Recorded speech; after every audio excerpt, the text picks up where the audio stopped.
Alright guys, so good morning. So nandito ngayon tayo para pag-usapan kung ano daw ba yung ginagamit naming equipment for ceremony setup namin.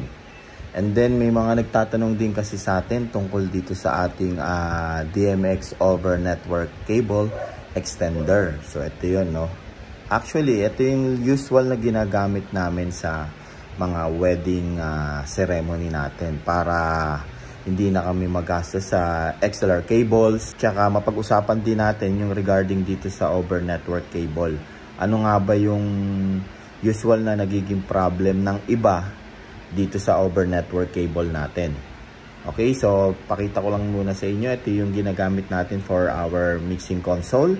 Itong Mix 12BT natin. And then ito naman yung wireless natin, itong AD natin na 9090U.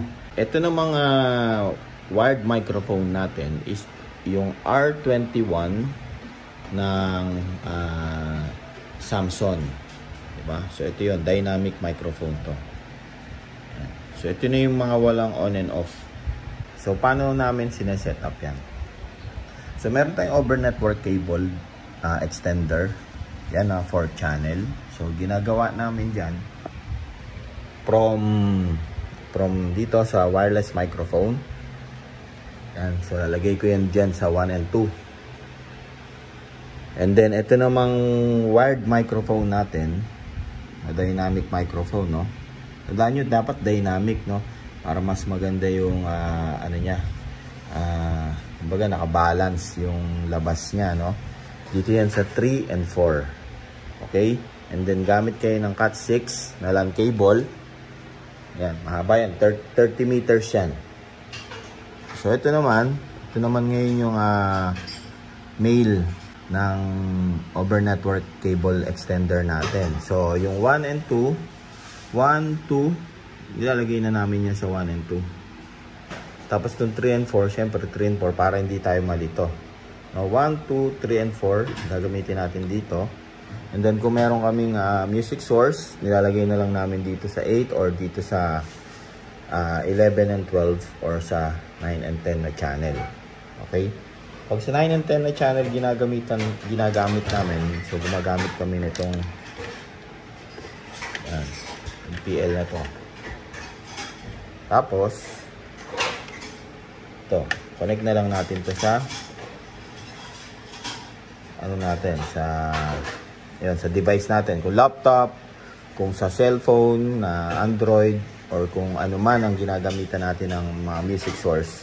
Yan, namin minsan nilalagay yan. Okay? So dito muna tayo, maraming nagkakaproblema sa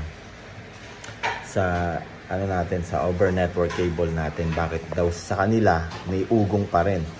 So sa atin wala naman, So check natin to, Ito yung ano ba number to? Number 4. So ito yung number 4 natin. Ayan, natin. Check.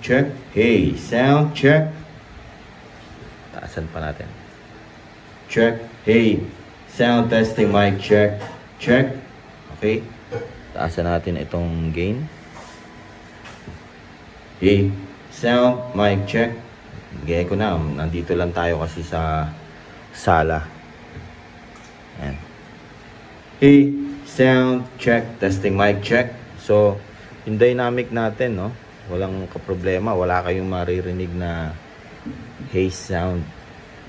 Ito naman, number 3 natin. Testingin din natin.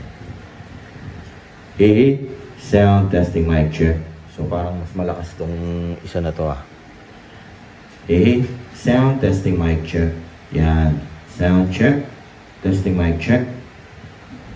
Ito naman isa. Hey, sound testing. Yan. So, dalawa na sila. Hey. Sound. So, yan yung kagandahan sa dynamic, kasi, parang pagkakaalam ko, yung ibang microphone is kinocross nila yung cold, tawag dito, yung cold part or yung negative part sa ground. 'Di ba? Kung bubuksan niyo yung loob nito, Yung negative at yung ground na area ng XLR ng microphone na iba is pinagduduktong nila. So nagiging mono yung labas ng ibang microphone. 'Di ba? So ito kasi parang naka-ano talaga siya, naka-hot, naka-cold, naka-ground. Yung pinaka-set niya ng wiring sa loob ng mga dynamic. 'Di ba? So hindi siya nagkakaroon ng grounding sa loob nitong over network natin. Kasi dito sa over network natin is connected ang ground, ang lahat ng ground nitong 1 to 4 na yan connected yan sa iisa. Tapos yung separate nila na hot and cold, tigi-tigisa na sila.